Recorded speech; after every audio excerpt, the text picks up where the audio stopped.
¿Está para copo, pende? Pará, no lo metas adentro, pará. El copo.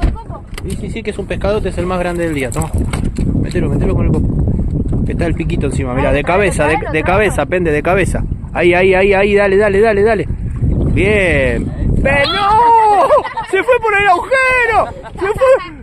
Mételo sin copo, ya está. Mételo, dale, rápido, mételo adentro. Se le fue. Este parece lindo pescado. Sí, ¿no? Vamos, caña arriba.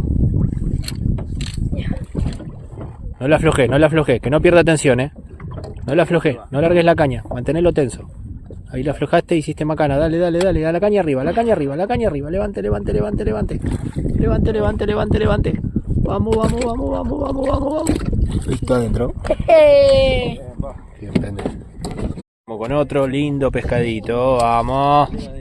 Adentro.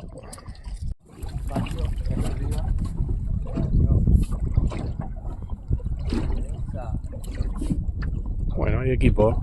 Sigue el equipo acá. Hay algo en el código penal que se llama pena natural. ¿Cómo es eso? La pena natural es cuando, por ejemplo, vos pegás marcha atrás con tu coche y atropellás a tu propio hijo. La justicia